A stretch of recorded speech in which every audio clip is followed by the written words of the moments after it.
Damos la más cordial bienvenida a nuestros oyentes en este espacio, el cual lo llamamos Caminamos Contigo.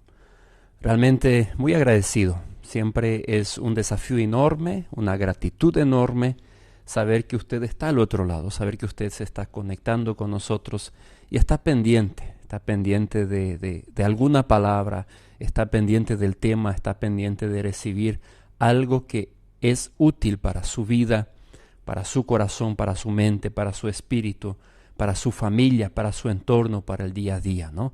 Y con esa responsabilidad y con ese objetivo tomamos aquí lo que es Caminamos Contigo, planeamos los temas como equipo, como departamento y luego lo ejecutamos aquí. Hoy tenemos un programa especial que hemos pensado en los padres. Este domingo celebramos en nuestro país, también en otros países se celebra, pero en Paraguay el tercer domingo de junio celebramos lo que es el Día del Padre.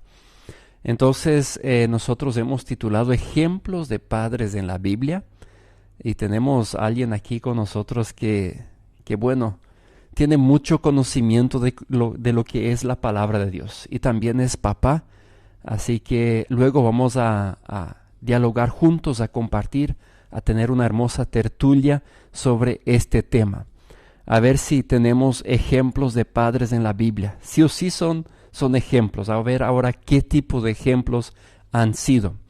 0984-77-7707 es el número de consejería, es el cual usted puede llamar, el cual usted puede escribir y entrar en contacto con el departamento de consejería, ¿no? Entonces, sí, ¿qué más? Facebook Live, la gente ahora puede vernos y ver que las cámaras son realmente muy valientes en sacar nuestra imagen y tirar ahí al receptor. Puede entrar en el Facebook de Consejería, bajo Consejería Radio ZP30 y puede ver ahí el Facebook Live. Luego lo puede compartir si le gusta el programa con personas a las cuales Dios pone en su corazón. Al otro lado aquí tenemos al doctor Martín Aitzin. Buenos días, profe, ¿cómo estás? Muy buenos días, Ederson, y buenos días, querida audiencia en el Gran Chaco paraguayo. Un saludo y abrazo caluroso en esta mañana fría. Qué frío que puede ser el Chaco, Ederson. ¿Cuándo usted llegó? Ayer llegamos. ¿Ayer? Sí, ayer de noche. Sí. Ayer de noche. Hubieses estado ayer a la mañana y anteayer. Bueno, peor era. Sobre el parabrisas del vehículo la escarcha estaba ahí, el hielo estaba durito. Sí. Y hacia el oriental no cayó escarcha, ¿no? No, o sea, bien al ¿helada? sur sí. ¿Sí? Creo que en Encarnación, hacia Pilar, esa zona sí, pero sí. Pero disfrutaste de la chimenea. Y por lo menos aquí en las casas donde nos hospedamos, sí, hay chimenea, ¿verdad? Sí. Allá en Asunción, donde vivimos, es un poco más difícil conseguir la leña. Sí, claro. Y también conseguir buenas chimeneas, porque todos echan humo adentro en vez de afuera, ¿verdad? Y queremos el calor adentro, ver el fuego y que el humo salga. Así mismo es. Sí, realmente bastante frío en esos días, pero ya fue subiendo la temperatura, como 6, 7 estaba esta mañana.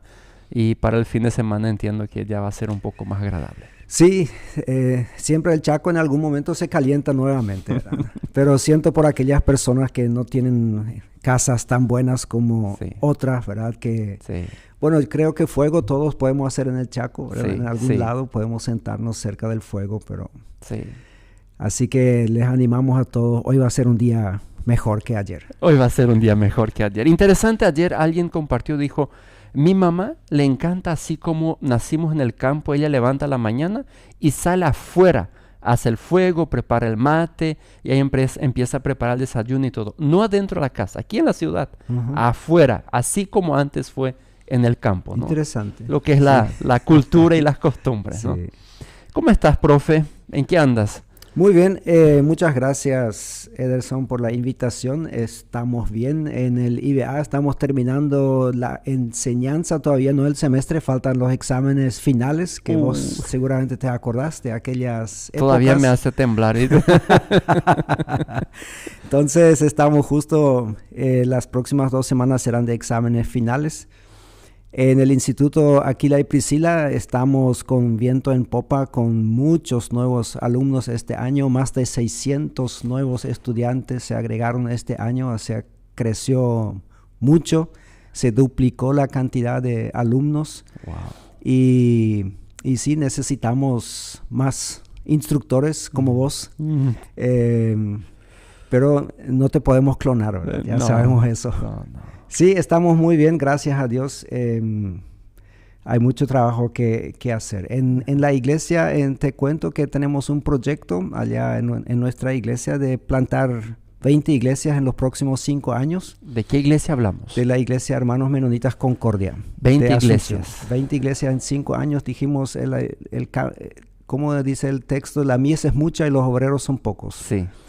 Todos sabemos eso, es un texto antiguo, 2000 años tiene, pero nosotros seguimos cosechando con machetillo. Ajá. Le dije a la iglesia, ¿por qué no sacamos la cosechadora del galpón y empezamos a meterle a fondo? Como hoy en día en nuestro país hay tantas cosechadoras que abarcan 12 metros a la vez y cosas por el estilo. ¿Y cómo entendemos eso? Y la iglesia aceptó el desafío y este año empezamos 5 nuevos lugares. 5 nuevos lugares. Y próximo año queremos seguir así, a este ritmo. Entonces, hay tantos pueblos que tienen hasta 5,000 o más habitantes donde no hay iglesia. Y nosotros a veces pensamos que, bueno, todos son como Filadelfia, Loma Plata, Neuland, donde hay iglesia por doquier, ¿verdad? O Asunción, es cierto, las grandes ciudades tienen muchísimas iglesias. Sobre las rutas hay muchas iglesias, pero entrar 50 kilómetros tierra adentro y ahí no es tierra de nadie, ¿verdad? Sí. O, como alguien dijo en Uruguay, tierra de Satanás, ¿no? No, la tierra no pertenece a Satanás, pero la gente está con hambre y estamos con mucho ánimo en este proyecto. ¿En qué lugares están plantando esas Nosotros iglesias? habíamos empezado en el 2016 en un pueblo que se llama San Vicente Pancholo. Ajá. Dicen que no es pueblo, es ciudad porque ya tiene Inverfin. Disculpe que no sé si se puede hacer publicidad acá, pero... Después le vamos a pasar la factura. Sí, por favor. Era el primer pueblo que yo encontré que tenía este negocio, pero no tenía iglesia evangélica. Y yo dije, no puede ser que la gente que venga a venderles cosas llegue antes que aquellos que venimos a predicar el evangelio. Entonces ahí habíamos empezado ya hace años y pensábamos que en algún momento podríamos tener como una red de iglesias alrededor de esto. Pero el año pasado, en uno de nuestros viajes, ahí el Señor me habló y me mostró tantos lugares donde hacen falta y tanta gente. Preguntó, ¿cuándo van a llegar a Suizocue, a Naranjito, a Araverá, todos esos pueblos? Y yo dije, si seguimos a ese ritmo, el Señor llega antes o nosotros nos morimos antes de que la gente escuche el evangelio. Y ahí es donde el Señor me mostró, ¿y por qué tiene que ser cada 5 años una iglesia? ¿Por qué no pueden ser 20 en 5 años? Wow. ¿Sí? Wow. Y dije, bueno, vamos a plantear a la iglesia. Y la iglesia aceptó el desafío. Wow. ¿Sí? Wow. Así que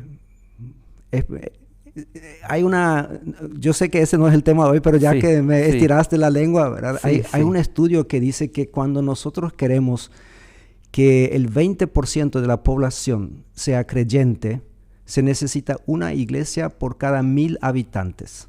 Una iglesia por cada 1,000 habitantes. Ahí llegas a tenés el potencial para llegar a que la población tenga 20% de creyentes, cosa que yo hace mucho estoy soñando y es una meta individual con el Señor. Yo le he pedido al Señor, dame 20% del Paraguay. O sea, yo sé que todos decimos Paraguay para Cristo y todo eso, pero es un poco utópico eso. Sí. Yo sueño con que 20% del Paraguay.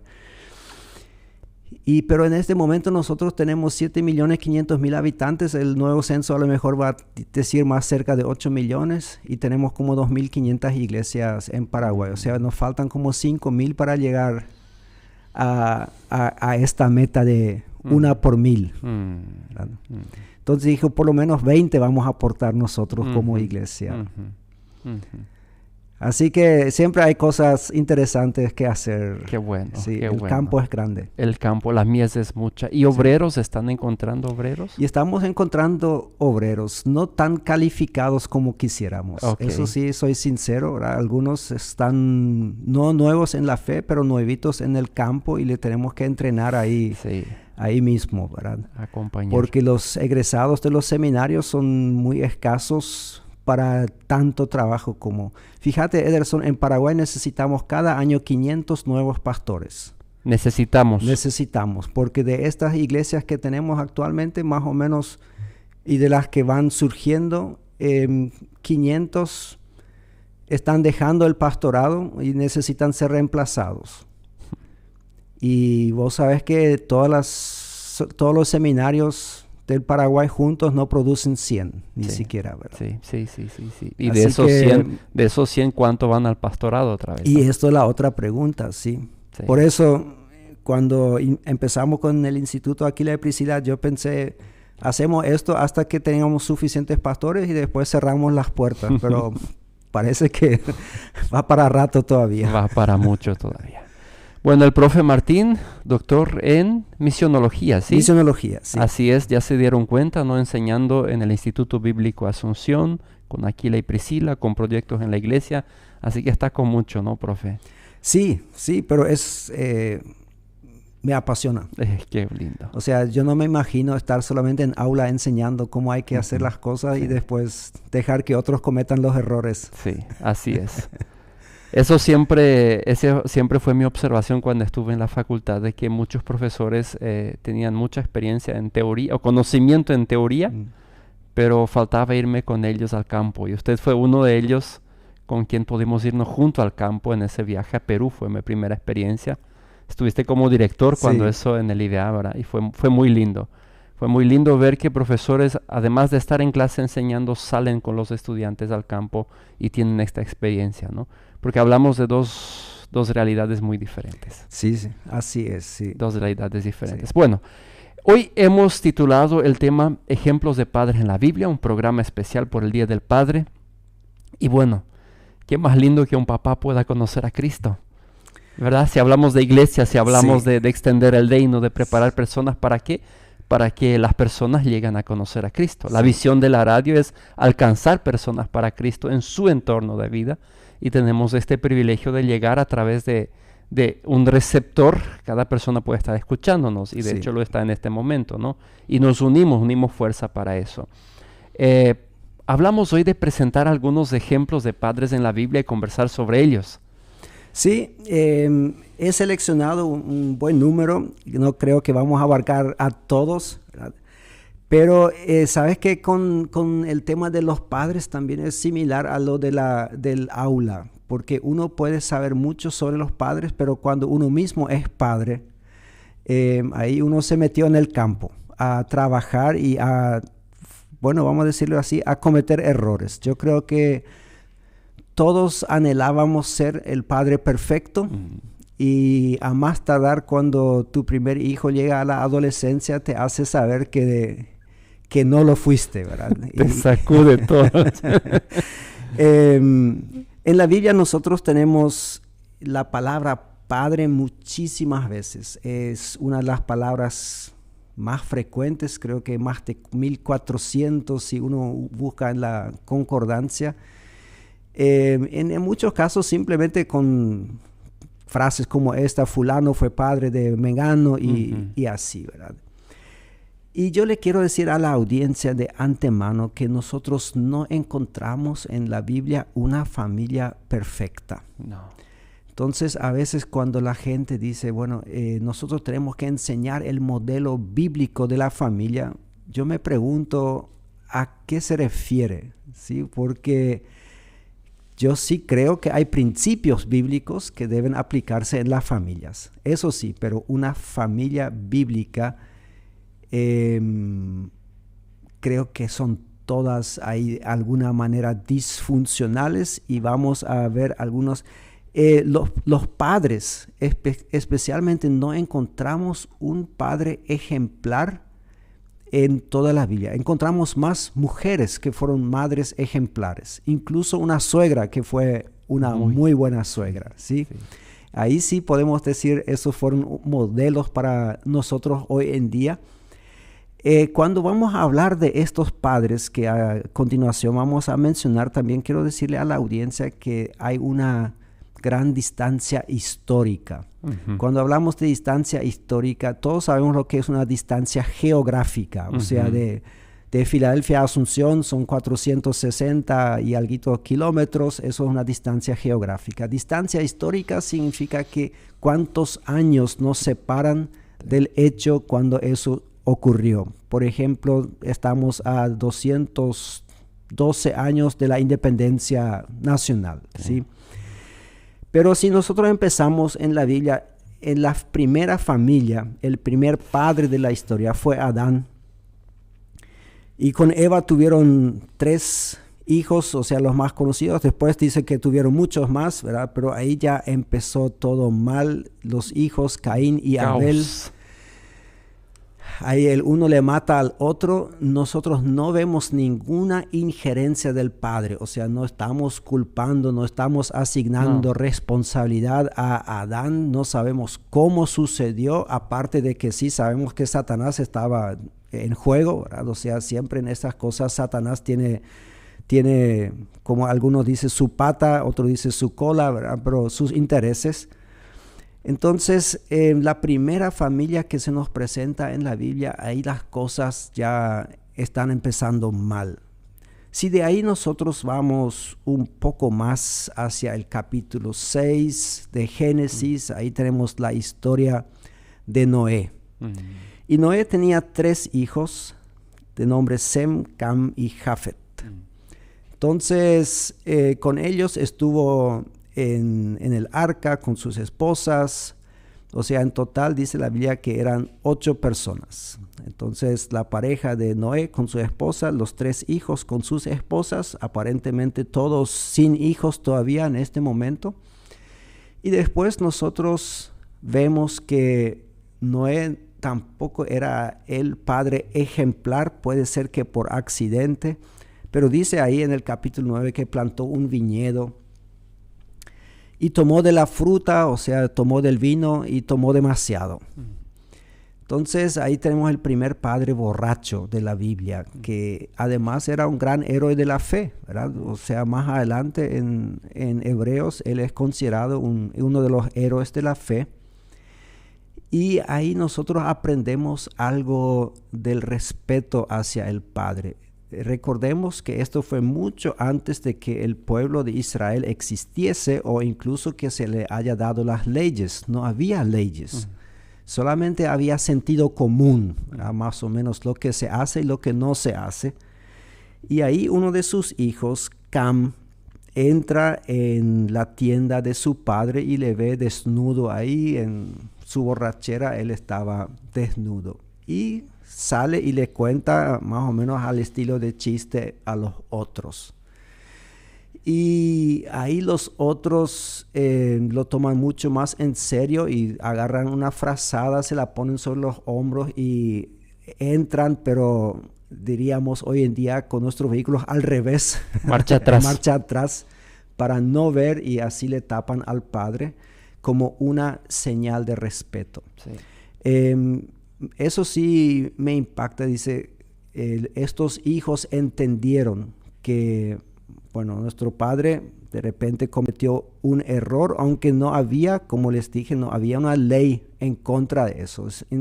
Es así que en muchos pueblos antiguos la borrachera no era considerado algo muy negativo. O sea, te alegra la vida, y después te dormís y después te levantás nuevamente para trabajar, ¿sí? Más adelante la Biblia sí lo condena. Y hoy en día es claro que un creyente nunca debería emborracharse, ¿sí? Así que por si alguien se quedó con las dudas, ¿qué hacemos con eso? La aclaración. Si Noé se emborrachó, ¿significa que yo también? No. Eso fue de antes, ¿sí? Entonces, lastimosamente hay alguna gente que saca conclusiones erróneas de eso, dice que toda la esclavitud de los negros, que esos eran los descendientes de Cam y que por eso sufrieron hasta hace poco tiempo atrás. Bueno, todo eso es un un mito, o sea, es una conclusión errónea. En ningún lado dice que Cam era negro ni nada de esto, ¿sí? Así que no vamos a sacar estas conclusiones. Ahí nosotros vamos, nos adelantamos algunos capítulos más y llegamos a Abraham. Ya en el capítulo 12, Abraham, un señor con mucha fe, el padre de la fe, que a los 75 años sale de su ciudad, se va a otro lado, tiene la promesa que va a tener un hijo. Después de esperar 10 años en tierra prometida y no pasa nada, ahí su esposa le dice, parece que a lo mejor Dios quiso de otra manera, no le entendimos bien, y hay otra manera. En aquella época, todo lo que te pertenecía, o sea, hoy en día nosotros normalmente dividimos la familia así, que acá están los padres, los hijos, y debajo de eso están las pertenencias. El perro, el gato, los novillos, la casa, el auto y cosas así. Pero antes el hombre estaba en el centro y todo estaba alrededor. Disculpen, toqué algo. Y así es, si vos tenías una esclava, los hijos de la esclava te pertenecían a vos, porque la esclava es tu propiedad. Pertenencia. Es tu pertenencia, así como si tenés una vaca y tiene cría, la cría es tuya, ¿sí? Porque la vaca es tuya.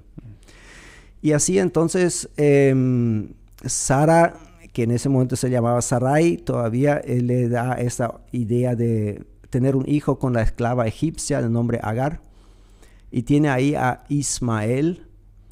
Y después de 13 años, el Señor le da a Sarai un hijo de nombre Isaac.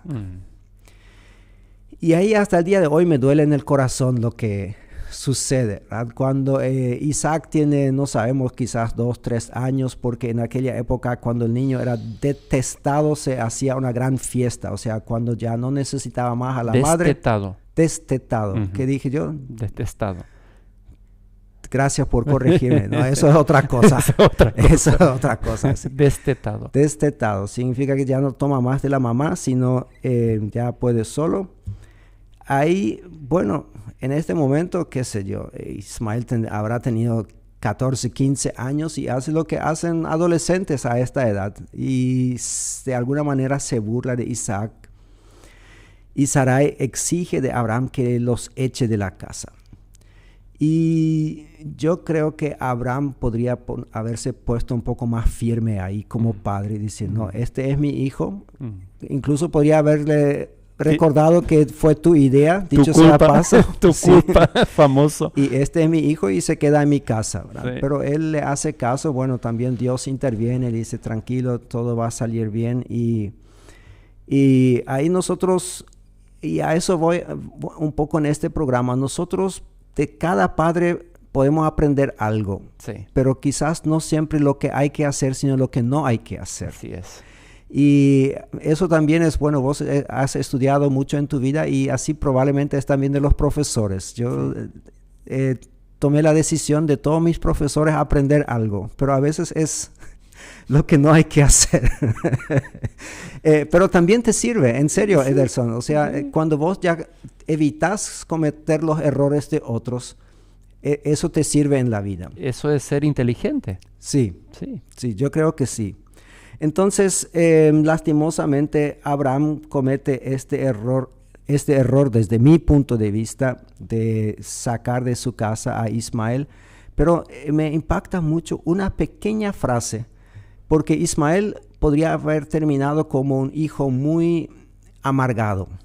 ¿Sí? Se le cometió cantidad de injusticias, no heredó nada de la gran riqueza que Abraham tenía. Su hermanito de 13 años menor recibió todo y él podría haberle jurado eterna enemistad, como algunos musulmanes hoy en día dicen, bueno, ahí empezó todo, ¿sí? O sea, ellos se consideran descendientes de Ismael, que siempre fueron aquellos que no recibieron y los judíos son los que recibieron. Pero hay una hermosa frase al final de la vida. Abraham vivió hasta los 175 años y cuando murió dice sus hijos en plural, Ismael e Isaac le enterraron juntos. Mira. Mira, nunca me había percatado de eso. Apareció Ismael para el entierro de que le echó de la casa cuando tenía por ahí 14, 15 años, ¿sí? Yo valoro mucho eso demuestra de un hijo la grandeza y el perdón también que puede dar a su padre, aunque se haya sentido tratado de manera muy injusta. Y yo sé que en nuestra audiencia hay personas así, que se sienten tratados de manera muy injusta por sus padres. Y seguramente tienen razón. Probablemente no entienden todas las razones que sucedieron ahí. A veces los hijos solamente sabemos lo que recibimos, pero no entendemos por qué nuestros padres actuaron como actuaron. Algunos tenemos el privilegio de descubrir eso a lo largo de la historia y de repente empezamos a entender. Pero otros nunca recibieron esta información y lo único con lo que se quedan es con la injusticia y eso crea una gran amargura en su corazón. Y yo te quiero decir, querido hombre, especialmente si eres hombre, que hoy es un buen día para perdonar. Qué bueno. Hoy es un día en donde puedes otorgar el perdón a tu papá, no importa si tu papá está vivo o si ya falleció. Hoy podés pronunciar estas palabras: papá, yo te perdono en el nombre de Jesús. No porque me hayas pagado por eso, no porque considero que fue bueno lo que hiciste, no porque he cambiado de opinión, simplemente porque no quiero vivir más con esta amargura, no quiero quedarme con este peso en el corazón. Yo quiero librarme a mí mismo y quiero librarte a ti. Si tú vives cerca de un cementerio, si tu papá ya está ahí, entonces te digo, andate al cementerio y decirle a tu papá. Está bien, la tumba no te va a responder, pero en tu corazón vas a sentir un alivio de eso. Entonces, eso es una de las cosas que podemos aprender de un hombre como Ismael, que no era un héroe de la fe, pero yo creo que nos muestra que uno puede dar un gesto muy valorable ahí. Qué hermoso, che, wow. Este es el primer desafío que deja esta mañana el profe Martín, un desafío enorme. Hablamos en el mundo que vivimos, donde debería de haber protección, amor, relación, es lo ideal, pero también ahí hay tanto dolor y tanta tristeza. Y deja el desafío de perdonar. Un acto de valientes, un acto de decisión, no de sentimiento. Así es. Así es. Le propongo, profe, antes que vamos a continuar ahondándonos más en eso, una canción. Excelente. Y respiramos un poco y luego volvemos para conversar más. ¿Le parece?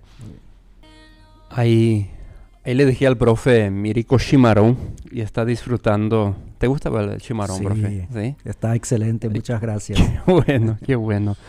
Es de esta manera que queremos conversar con usted, nuestro querido oyente.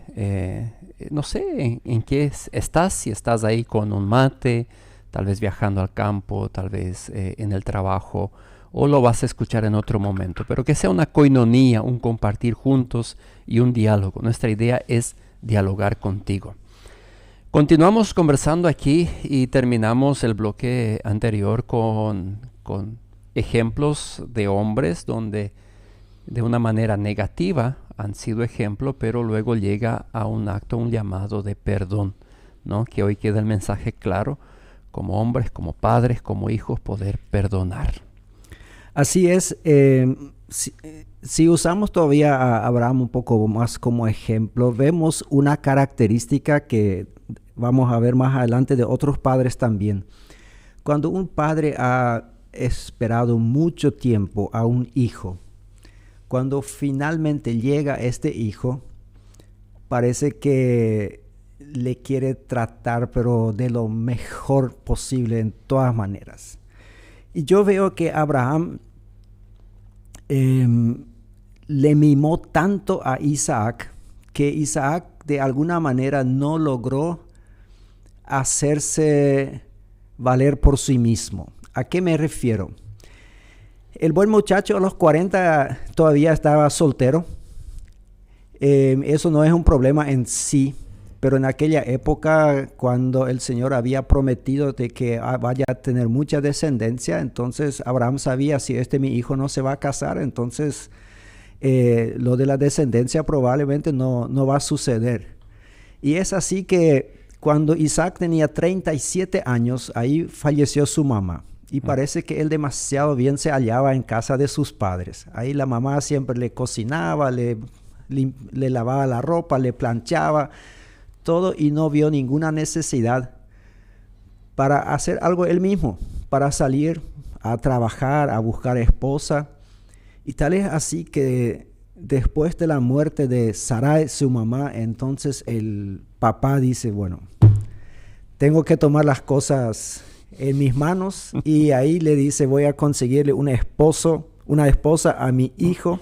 Y ahí tenemos la hermosa historia de este siervo sumamente inteligente de nombre Eliezer, probablemente que no era del pueblo de Dios, porque cuando él llega a esta ciudad en donde él tiene que buscar una esposa, él se arrodilla y ora al Dios de mi amo Abraham. Y esto siempre es una frase, a mí me fascina. O sea, más o menos así, yo necesito un milagro. ¿Y quién es el Dios que obra milagros? Bueno, sí. Este es el Dios de mi amo Abraham. O sea, él no ora a sus dioses que él conocía de antes. Interesante. Y Dios escucha. Y Dios escucha. Y él hasta le dice todo a Dios cómo él piensa hacer las cosas. y siempre me parece una señal tan inteligente que él pide que en algún otro momento podemos analizar, bueno, cuál va a ser la chica que el Señor ha elegido para Isaac. Le sale todo bien y le lleva una esposa a Isaac.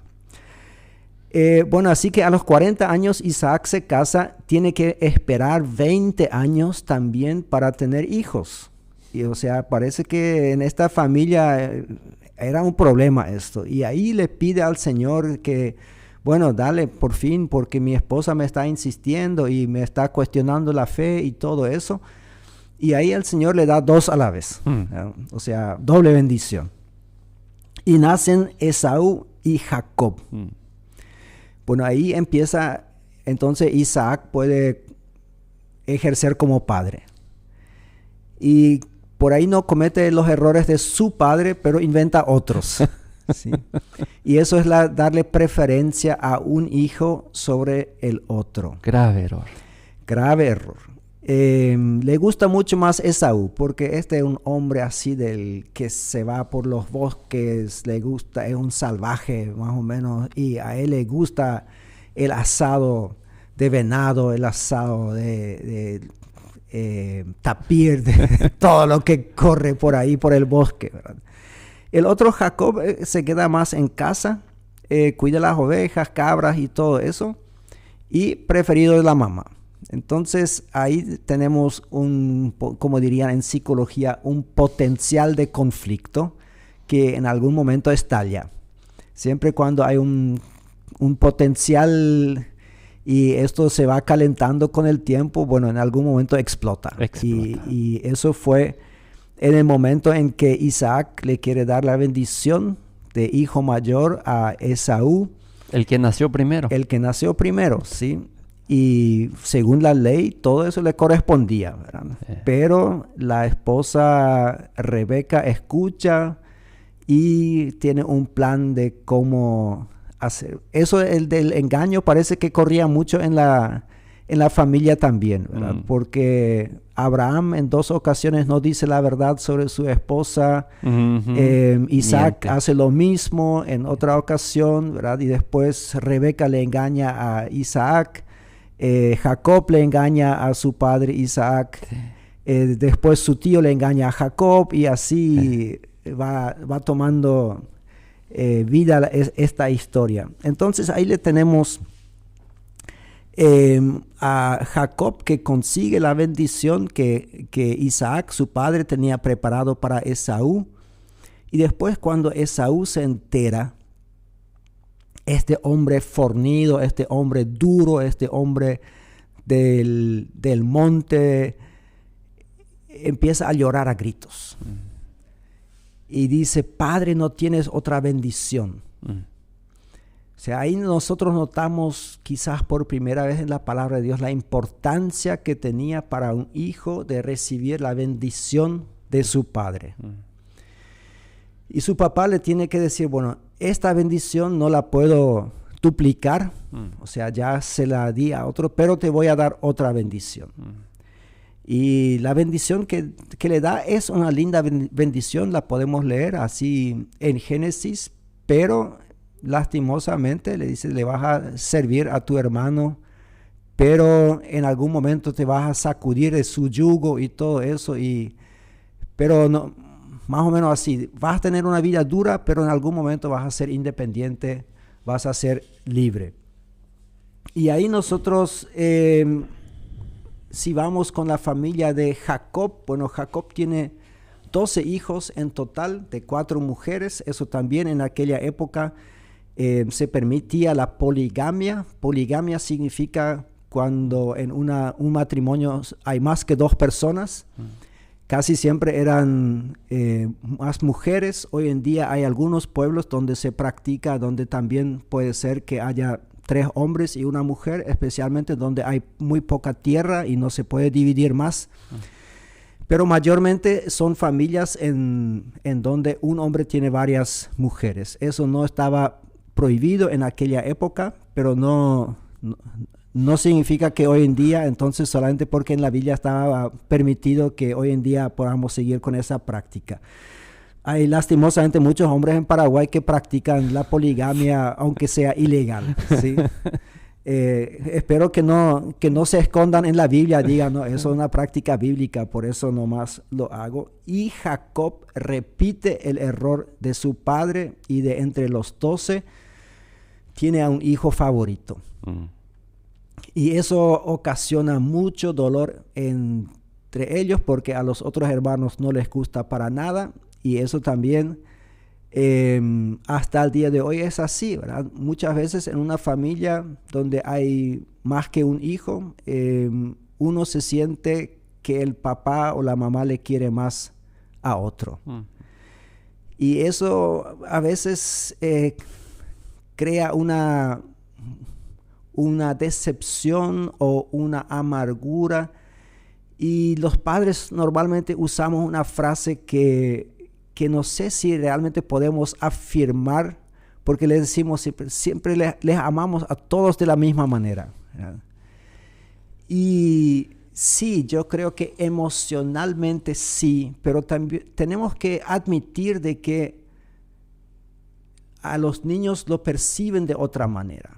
Les voy a explicar de uno. Cuando nació mi primer hijo, nuestro primer hijo, nosotros éramos jóvenes, teníamos 25 años, recién habíamos empezado el trabajo, éramos pobres, no teníamos vehículo propio, no teníamos casa propia, muchas cosas no teníamos. Entonces, el primer hijo nace en otras condiciones que el último, que nació 12 años después, ¿sí? El último, ahí ya teníamos casa propia, teníamos vehículo propio, y seguramente le hemos dado cosas que el primero no recibió. Total. Entonces, si el primero me dice, mira, ustedes le están dando más a mi hermanito que a mí, yo tengo que admitir que sí, es cierto, tenés razón. Pero es que tenemos más. Hubiésemos querido darte lo mismo que le estamos dando a él, pero no tuvimos en aquel momento. Y gracias a Dios, él lo entendió también y nunca se quejó de esto. Pero a veces los padres demasiado tratamos de justificarnos y decimos, no, pero nosotros le queremos a todos de la misma manera. Sí puede ser cierto, pero ellos no lo perciben así. Pero en este caso era muy notorio, ¿verdad? O sea, José recibía mucho más cosas que los otros, no tenía que ir a trabajar con los otros, mientras los otros salían a trabajar, él se quedaba en casa. Yo a veces hoy en día digo, bueno, eso era el hijo con la Hilux, ¿verdad? Mientras el resto manejaba Kenton. Entonces los otros hermanos en algún momento toman la decisión de que hasta quieren matarlo, ¿verdad? Y solamente la intervención de uno de ellos evita eso y al final termina siendo vendido como esclavo. Por lo menos ellos recibieron plata por él. Si lo mataban no iban a recibir nada. Y lastimosamente a Jacob le dejó más o menos 20 años o 22 años hasta que José tenía 39 años con esta falsa certidumbre que su hijo había muerto. Porque le envían evidencias de que murió. Sí.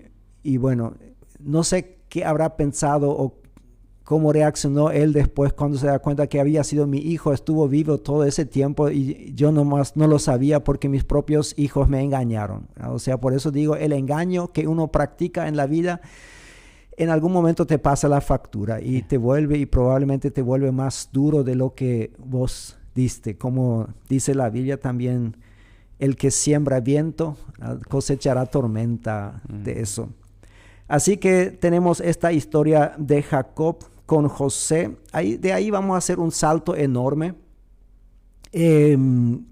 pasando todos los 400 años que el pueblo estuvo en Egipto. Salió de ahí, sabemos de Moisés que tuvo hijos, no sabemos nada de su interrelación con los hijos. Lo único que sabemos que él había enviado a su esposa con los hijos más o menos fuera de la zona de combate para que en caso que las cosas salgan mal en Egipto, ellos por lo menos no estén ahí. Entonces están a salvo con el suegro ahí en Madián. Y después el suegro le lleva de vuelta a su esposa con los hijos cuando ellos ya están ahí cerca del monte Sinaí, cuando ya están a salvo de los egipcios. Pero no sabemos otra interacción.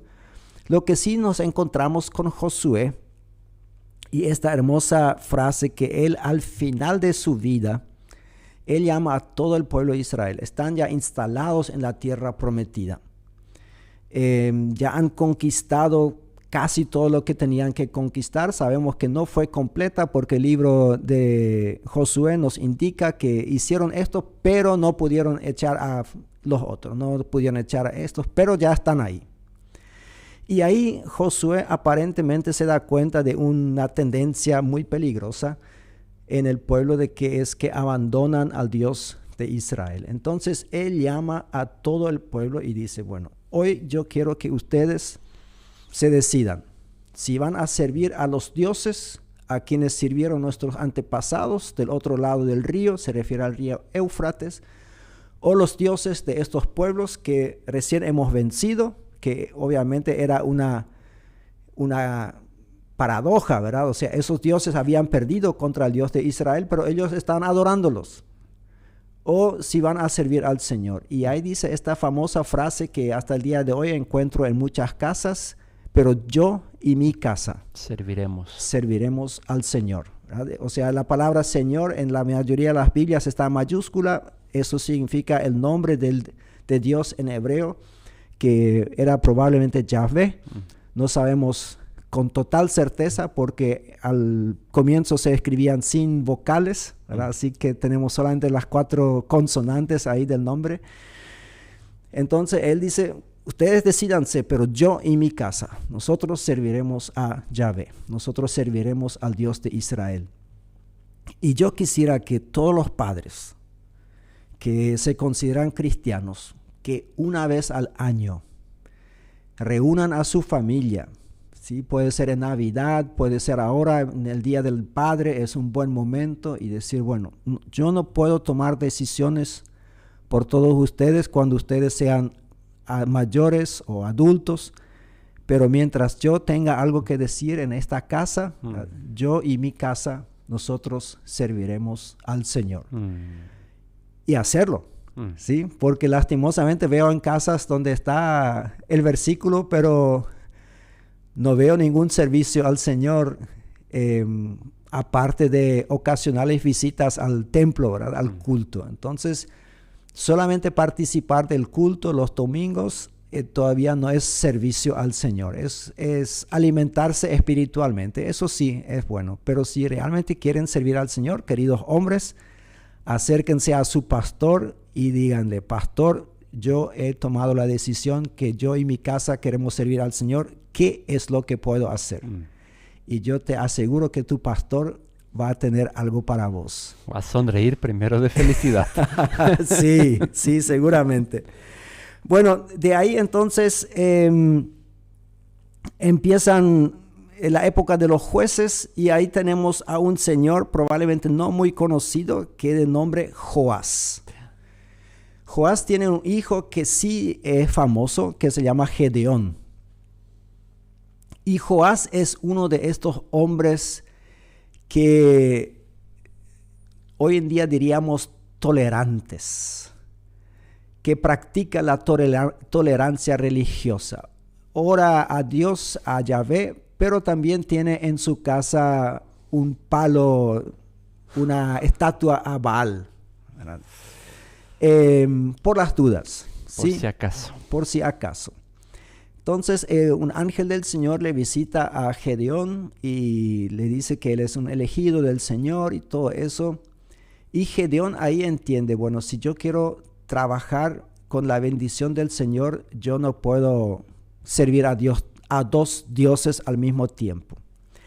No se anima a hacerlo de día. No se anima a enfrentar a su papá.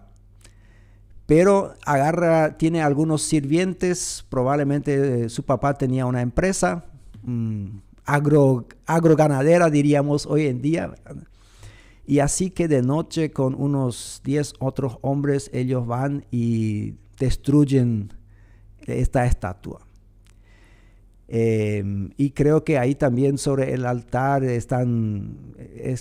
lo están despurificando, diríamos hoy en día, o sea, el altar de Baal. A la mañana entonces la gente que se da cuenta de eso, dicen, bueno, ¿quién hizo eso? Sáquenlo porque lo vamos a matar.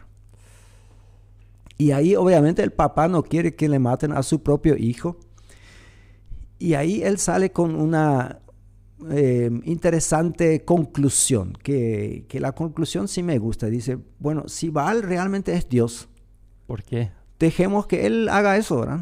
Que él se valga por sí mismo. Él puede castigarlo si quiere, ¿sí? Muchos años más tarde, en la historia de las misiones, ya se vuelve a repetir eso cuando en un bosque de Alemania, un tal Bonifacio echa el hacha a un roble sagrado, ¿verdad? Que también era destinado a un dios. Y todo el pueblo a donde él llegaba estaba adorando a este Dios y este era su árbol sagrado, un roble enorme. Y él agarra el hacha y dice, ¿ustedes creen que su Dios tiene poder para castigarme? Y sí, todos están de acuerdo. Bueno, yo creo que mi Dios es más fuerte que el de ustedes. Y le da hacha al árbol. Y todos están expectantes ahí en qué momento se va a caer muerto. Y no pasa nada. Bueno, lo que se cayó fue el árbol, ¿sí? No se recomienda esto como una estrategia misionera en todos los momentos. Llevar el hacha por ahí y empezar a destruir imágenes. Pero funcionó en este momento y funcionó en aquel momento en Israel, ¿verdad? Y esto fue algo muy... en la vida de Gedeón al principio, tenemos que decirlo, le impactó mucho, le dio mucho ánimo. Pero lastimosamente, una vez que Gedeón liberó a Israel de todos los enemigos y tenemos esta fascinante historia donde él con 300 hombres le vence a todo el ejército enemigo porque Dios le ayudó. Después él se hace el juez, o nosotros diríamos el rey de Israel por este tiempo. Y una vez que todo está en paz y él tiene todo bajo el control, él comete el mismo error de su padre. Pone a un efod y dice a los israelitas, esto es lo que les salvó a ustedes. Y ellos empiezan a adorar esta imagen. Entonces, una historia impactante en cuanto a la fe que tuvo en su momento, pero nosotros vemos que varios de estos hombres que tuvieron grandes encuentros con el Señor y tuvieron grandes victorias en su vida, al final de su vida, como que aflojaron y cedieron a la tentación de servir a otros dioses.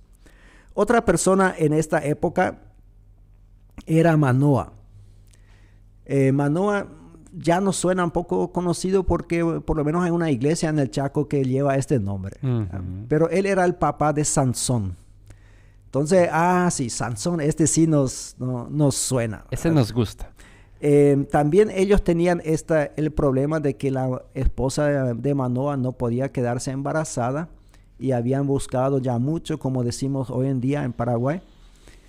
Y en algún momento aparece el ángel del Señor y les da una profecía.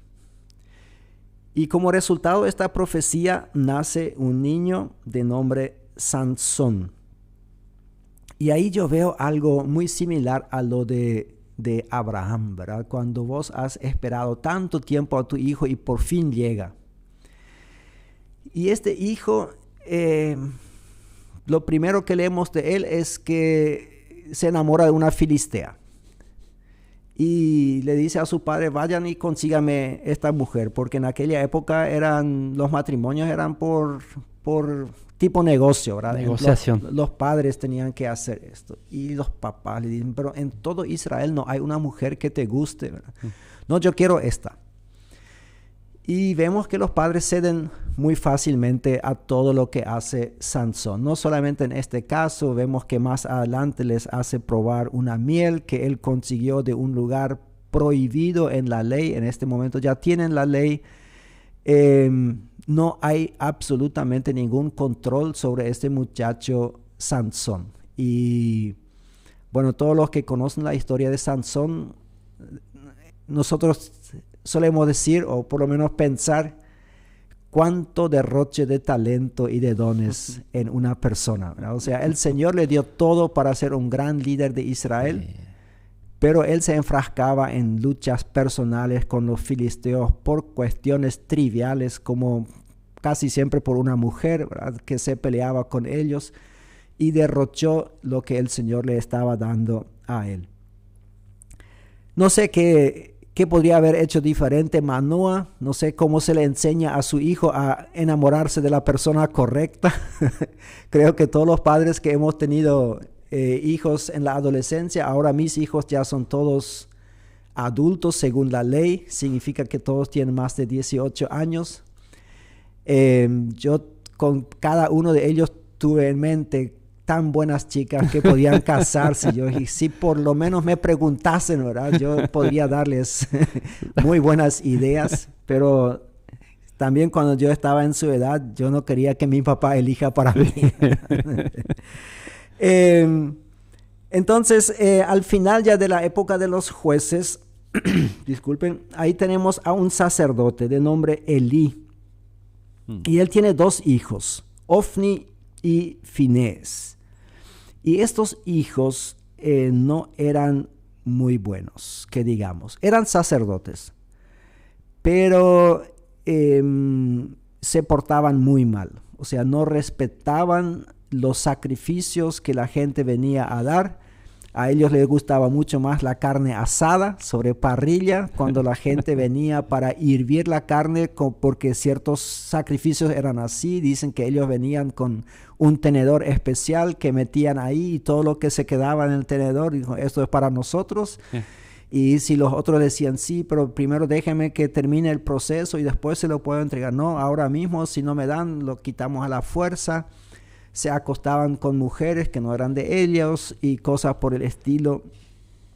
Y ahí le viene una profecía a Elí. Un hombre de Dios, dice en 1 Samuel capítulo 2, un hombre de Dios fue a ver a Elí y le dijo, y solamente voy a leer el versículo 29, ¿por qué pues tratan ustedes con tanto desprecio los sacrificios y ofrendas que yo he ordenado que me traigan? ¿Por qué honras a tus hijos más que a mí? ¿Por qué honras a tus hijos más que a mí? Y los engordas con lo mejor de todas las ofrendas de mi pueblo Israel. Qué duro. De repente yo digo, eso es bueno quizás para un padre escuchar que le honra a sus hijos, pero no cuando eso va en detrimento de honrar al Señor, ¿sí? Aquellos que somos siervos del Señor, aquellos que nos decimos cristianos, seguidores de Jesucristo, nuestra primera lealtad es con Dios. Y si nuestros hijos van por mal camino, nadie puede garantizar que sus hijos vayan por buen camino. Eso también es una cosa que le quiero dejar a los padres, porque yo sé que también hay muchos padres aquí que están sufriendo porque le enseñaron bien a sus hijos, les fueron de buen ejemplo y todo, y aún así los hijos toman decisiones equivocadas. Nosotros no podemos garantizar el éxito. Y aquellos que me dicen, no, pero en la Biblia dice, enseña al hijo cuando eres joven y así aún cuando fuese viejo no se apartará de él. Esto es un proverbio, no es una profecía. Tenemos que diferenciar entre estas cosas, y si ustedes estudian en el Instituto Aquila y Priscila o en el IBA, se van a dar cuenta de la diferencia de esto. Un proverbio es una verdad que generalmente sucede así. Por ejemplo, decimos, al que madruga, Dios le ayuda. Eso no significa que a todos los que madrugan siempre le va a salir bien. Puede ser que madrugas, te vas al colectivo y te asaltan en el camino. ¿Sí? Pero es una regla general, no es una profecía que siempre todo va a ser así. No es 2 por 2 es 4, no es matemática. Exactamente. Muchas gracias. Entonces, ahí nosotros tenemos a Elí. Él sabía de lo que hacían sus hijos. Incluso les pregunta, ¿por qué hacen esto mis hijos? Mira, ustedes saben que eso no es bueno. Mira, la gente habla mal de ustedes, pero es lo único que él hace. Ahí es donde este profeta lastimosamente le tiene que decir, bueno, en el mismo día ellos dos se van a morir por eso. Entonces, probablemente lo que podría haber hecho Elí, porque uno dice, y bueno, ¿qué se puede hacer con hijos cuando son grandes? Bueno, él era el sacerdote principal, lo mínimo que podría haber hecho es quitarles el sacerdocio. Es decir, bueno, no puedo controlar su vida personal, pero en la casa del Señor ustedes no van a servir. Y él tenía toda potestad para hacer eso. Él tenía toda la potestad para hacer esto. Y lastimosamente hasta el día de hoy hay pastores que tienen a sus hijos en el ministerio sabiendo que sus hijos viven en pecado, pero no se animan a hacer esto. Y eso va en detrimento de la iglesia. Este mal ejemplo para otros, y normalmente muchos de la iglesia, en vez de seguir el buen ejemplo de alguien que hace bien las cosas, siguen el mal ejemplo de otros que hacen mal las cosas. Entonces ahí también le quiero animar a aquellos que son pastores entre nosotros. Si el hijo está en pecado, entonces quítalo del ministerio, porque es deshonrar al Señor cuando tenés al hijo ahí, o es honrar más al hijo que a Dios. Y eso no es bueno. ¿Sí? Wow, qué tremendo. Le propongo nuevamente. Okay. Yo sé que usted está inspirado y quiere llegar al final de la Biblia hoy todavía. No, creo que no vamos a llegar al final. El oyente se da cuenta que aquí hay alguien que es un conocedor de la palabra. Es un desafío y un mandato, y trae mucha bendición el hecho de bendecir, ¿no? Me gusta la bendición de número 6, por ejemplo, ¿no? En la Biblia. Entonces somos llamados como padres a bendecir. Anoche tuvimos aquí la clausura del Prinzessenkurs, el curso de princesas de nuestra hija Thais, la segunda, ¿no? Y era un hecho de bendecir a las compañeras de ella. El grupo era compañeras de la escuela de ella, y era una clausura de padres con sus hijos, y ahí enfrente de los demás, de sus compañeras y de los otros, cada papá tenía la oportunidad de bendecir a su hija. Qué lindo, qué lindo. Sí, algo muy marcante. Y después intentamos bailar el vals también. Algunos por lo menos. ¿Te salió? Más o menos. Okay. Más o menos, sí.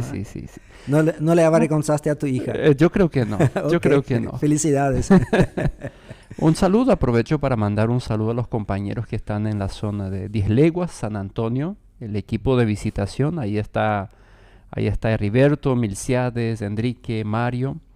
Están ahí con el pastor Ewald, que está teniendo reuniones caseras, y juntamente ahí algo que la iglesia Blumenthal de Blumenthal está apoyando. Hoy están haciendo actividades ahí, ya se fueron ayer hacia ahí. Hoy van a recorrer casa por casa, van a pasar el día ahí. Entonces, un abrazo fuerte y felicitar a la iglesia que ve lo que usted estaba diciendo, ¿no? Sí. Ve la necesidad y se lanza al campo. Realmente muy valientes los compañeros de aquí también esta semana. Estuvieron de martes a jueves por Pozo Hondo, recorriendo, visitando oyentes, visitando iglesias. Y ayer salen nuevamente a la zona de San Antonio. Dios mediante, hoy de noche vuelven y luego van a tener unos días de descanso. Excelente iniciativa. Muchas felicidades y que haya muchas almas salvadas. Amén. Y vidas reconciliadas con el Señor. Amén, sí. amén. Bueno, nosotros llegamos hasta Samuel. Sí. ¿Ya? Bueno, Samuel, un gran profeta del Antiguo Testamento, y la mayoría de las personas no saben cómo se llaman sus hijos.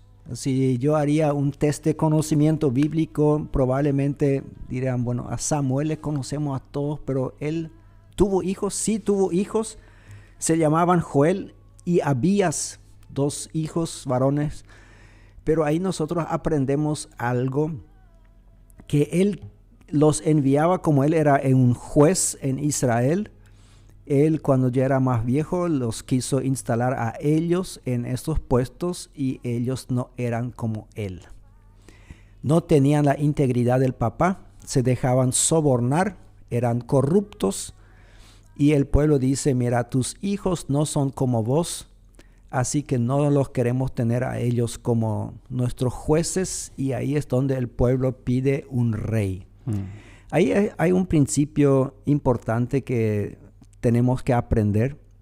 Nosotros podemos enseñar a nuestros hijos los buenos modales, la integridad, la honestidad, la fe, pero nosotros vamos a ver en la Biblia, ya lo vimos y lo seguiremos viendo, que no hay ninguna garantía que tu hijo el día de mañana, cuando él tenga la libertad de elegir, realmente haga lo que vos le enseñaste.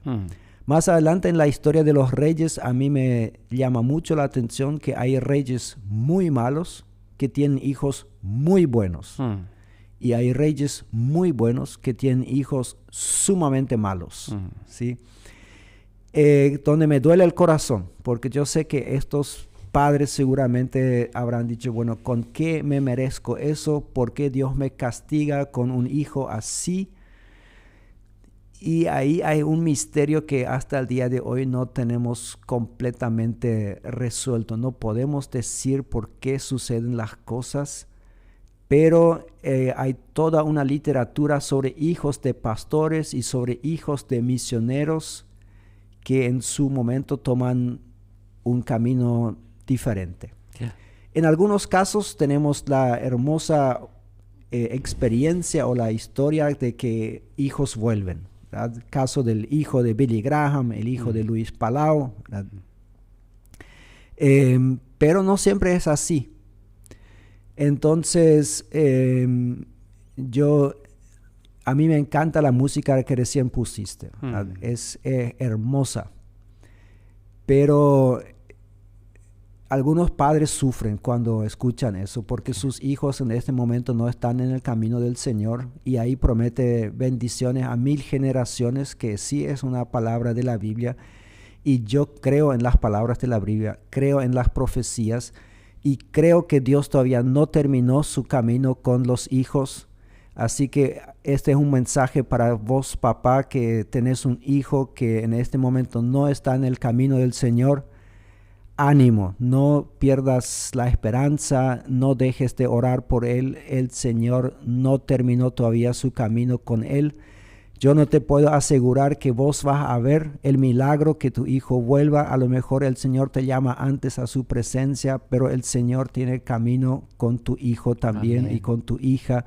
Y no pierdas la esperanza. Y el Señor es grande, es misericordioso. Seguí orando, intercediendo por él. Y esperar el milagro. Amén. Y yo creo que vendrá el milagro. Eso, ¿sí? Eso. Bueno, ahí nosotros todavía nos quedan, bueno, no sé cuántos minutos nos quedan, me parece que no muchos, pero podemos hablar de Saúl, que tenía un hijo, Jonatán. Perdón, 2 minutos. 2 minutos, bueno. De Saúl nosotros aprendemos que si tu hijo tiene un amigo que a vos no te gusta, bueno, analiza bien las causas por qué no te gusta. Porque en este caso David le había hecho muchísimos favores a Saúl, o sea, mucho más que Jonatán. Hubiese sido, desde todo punto de vista, el amigo ideal, ¿verdad? Solamente que a Saúl no le gustó, ¿verdad? Porque él tenía ese presentimiento de que David en algún momento iba a ser más querido por el pueblo que él mismo. Y ahí ya hablando de David, él tenía muchos hijos porque tenía muchas esposas en aquella época. Era una señal de tu importancia. Cuanto más importante eras como persona, más mujeres necesitabas tener. Hoy en día sería como si alguien es intendente de un pueblo o presidente de un país y solamente anda en bicicleta, ¿verdad? Entonces ya nadie le toma muy en serio, tiene que tener algo para mostrar. Eso antes eran las esposas, y David, su hijo mayor, se llamaba Amnón, que no fue muy bueno este hijo, pero tampoco Absalón lo fue. O sea, los dos murieron antes de manera violenta. Yo sé también que aquí hay padres que han perdido hijos. Ederson es uno de ellos también. A ellos también les quiero decir que no puedo decir que les comprendo en su dolor, porque gracias a Dios nunca me ha sucedido. Pero también quiero decirles que les animo en este camino, o sea, en este dolor, que el Señor les pueda sanar. Y habla la Biblia de Adonías, que era otro de sus hijos, y ahí dice en 1 Reyes capítulo 1:6, Adonías era más joven que Absalón y muy bien parecido. Como David, su padre, nunca lo había contrariado ni le había pedido cuentas de lo que hacía, Adonías se confabuló con Joab, y ahí sigue la historia. O sea, lo que quiero llamar la atención, nunca lo había contrariado ni le había pedido cuentas de lo que hacía. Esta es una observación que la Biblia hace sobre David, y obviamente es una evaluación negativa. O sea, dicen, como padre tendría que haber hecho esto. Tendría que haber dicho, no, eso no se puede hacer, y esto, ¿por qué estás haciendo lo que estás haciendo? Y lastimosamente eso también terminó en la muerte de Adonías. Y así nosotros podríamos seguir. El tiempo se nos acabó. Quisiera mencionar por lo menos que Pablo, al final de Pablo, no sabemos si tuvo hijos físicos. La Biblia no lo menciona en ningún momento. Pero sí le llama a Timoteo su verdadero hijo en la fe. Y este es el último desafío que les quiero dejar a todos los hombres que están escuchando, independientemente si ustedes tienen hijos físicos o no, pero todos podemos tener hijos espirituales. Así que seamos fructíferos, por lo menos en lo espiritual. Busquemos alguna persona más joven, un muchacho, un hombre más joven, llevémosle a los pies de Cristo, acompañémosle en el discipulado, ayudémosle a crecer en la fe, así como nosotros ayudaríamos a un hijo a crecer en lo físico. Acompañémosle, y de esta manera nosotros tendremos hijos verdaderos en la fe, como lo tuvo el apóstol Pablo. Amén. ¿Y quién podrá mi vida saciar de verdad?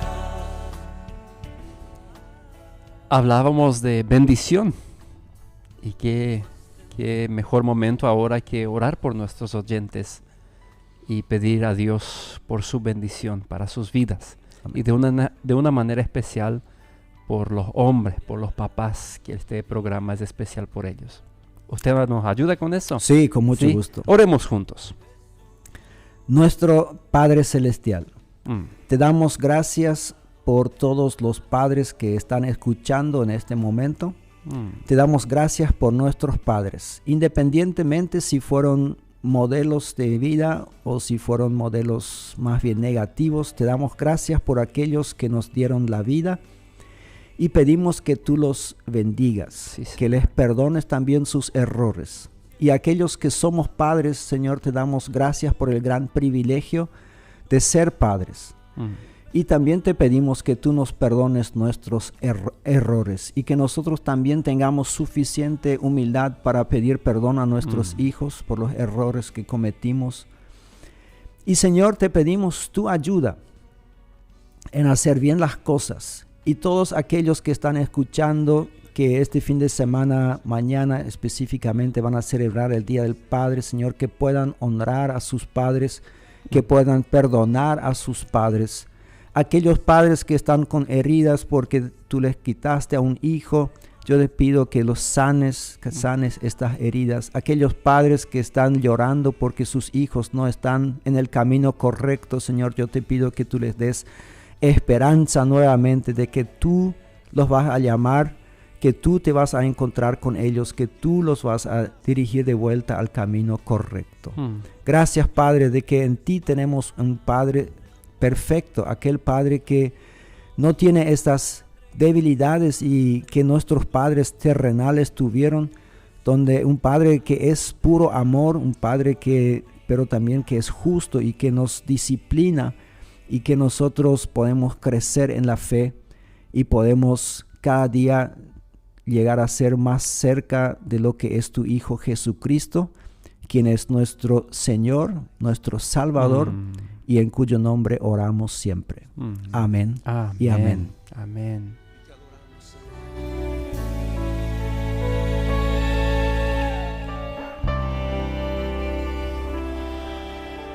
Levanta tus brazos, abre tu corazón. Estuvimos conversando con Martín Aitzen, chaqueño asunceno, ¿sí? ¿O cómo sería? De corazón siempre chaqueño. Siempre chaqueño, sí, ok. Sí. Viviendo en Asunción, que está por aquí. Gracias, profe, por aceptar la invitación y por de esta manera tan bíblica compartir con nosotros estos ejemplos de padres. Muchas gracias nuevamente por la invitación y un fuerte abrazo a todos nuevamente y ánimo a todos los padres. Amén. Que queda camino por delante. Así es, amén. Gracias, estimado oyente, por haber estado con nosotros. Esto fue un programa más de Caminamos Contigo. Dios mediante, nosotros nos volvemos a encontrar el próximo sábado. Chao, chao.